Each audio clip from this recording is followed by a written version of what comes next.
आणि जर तुमचं कॅबिनेट मधलं ऐकलं जात नसेल राजीनामा।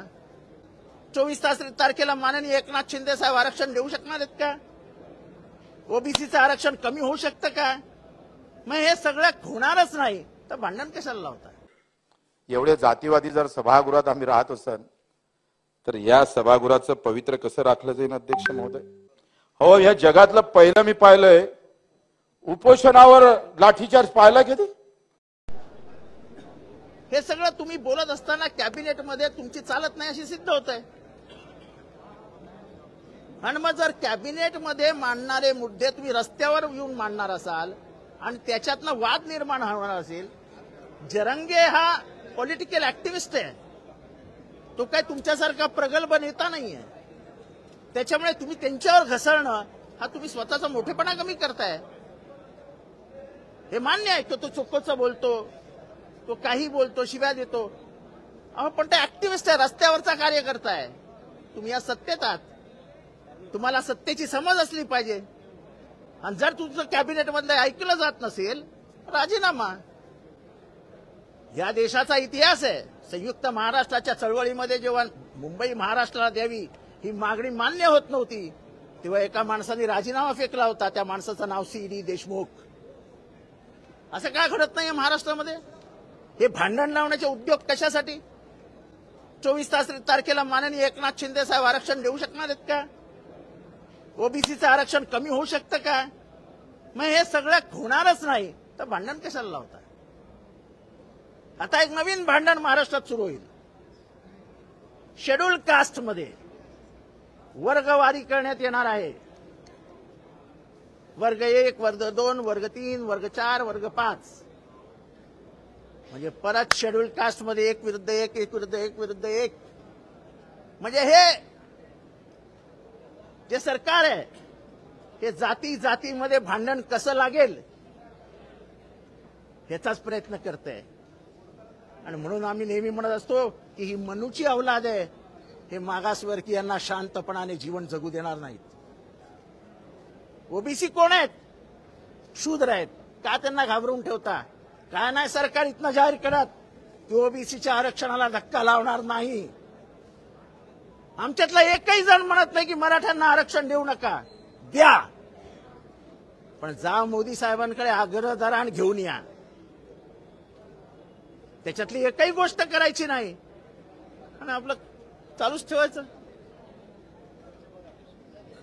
तिथे मंगल प्रभात लोढा, ज्याला महाराष्ट्राविषयी काही माहिती नाही, कधी एकाही आदिवासी पाड्यावर गेला नसेल, तो सांगतो की आदिवासींनी कर्मवर्जन केलं म्हणजे एखादा वेगळा धर्म स्वीकारला तर आम्ही त्याला आरक्षण देणार नाही। अरे गाढवा, तो दुसरा धर्म का स्वीकारतो हे तर विचार त्याला। या समाजामध्ये त्याला वाटत असलेली असुरक्षितता तर दूर करा, त्याच्याशी होत असलेला भेदभाव तो तर दूर करा, धनदांडगे त्याच्या जमिनी खातायत त्या तर दूर करा, त्याला भिकेला लावतायत ते तर थांबवा। आणि तुम्ही काहीच करणार नाही आणि त्यांनी ह्याच्यासाठी जर धर्मांतरण केलं तरी तुमची चूक आहे, त्याची नाही। आणि मग त्याला धमकी देता काय तुझं आरक्षण काढून घेऊन? हा जो मनुस्मृतीने घालून दिलेला वर्ण वर्चस्ववाद आहे तो या गव्हर्नमेंटमध्ये दिसतोय। आणि ह्या गव्हर्नमेंटमध्ये वर्ण व्यवस्थेमध्ये अडकलेल्या कुठल्याही जातीला मदत करायची नाहीये, त्यांना अस्वस्थ करून सोडायचंय, हेच या गव्हर्नमेंटचा एकमेव उद्देश आहे। पण पश्चिम महाराष्ट्रात गेलो तर किमान पाण्याची व्यवस्था आहे आणि इकडे आलो तर मराठवाड्यात मात्र साधी पाण्याची व्यवस्था पण तिकडे नाही आहे। आणि मग अशा अवस्थेमध्ये आरक्षणाचा आधार पकडला आणि ते भेटत नाही म्हणून आत्महत्या केली। 50 जणांच्या आत्महत्या झाल्या, घरं जाळल्या, आम्ही 10 डाव ठासून सांगतोय। आणि 50 आत्महत्या झाल्या त्याच्यावर एकही कोणी बोलत नाही, याचं दुःख आहे। एवढे जातीवादी जर सभागृहात आम्ही राहत असन तर या सभागृहाचं पवित्र कसं राखलं जाईल अध्यक्ष महोदय? अध्यक्ष महोदय, आपण पाहतोय हो, या जगातलं पहिलं मी पाहिलंय उपोषणावर लाठीचार्ज पाहिला कधी? आंदोलन झालं, असा मोठा लॉंग मोर्चा निघाला, कुठेतरी गोटमार झाली, आम्ही पाहतोय. पण बसलेल्या ठिकाणावर लाठीचार्ज होत आहे. मी जरी सरकारमध्ये असलोय तरी सत्य महत्वाचं असतंय.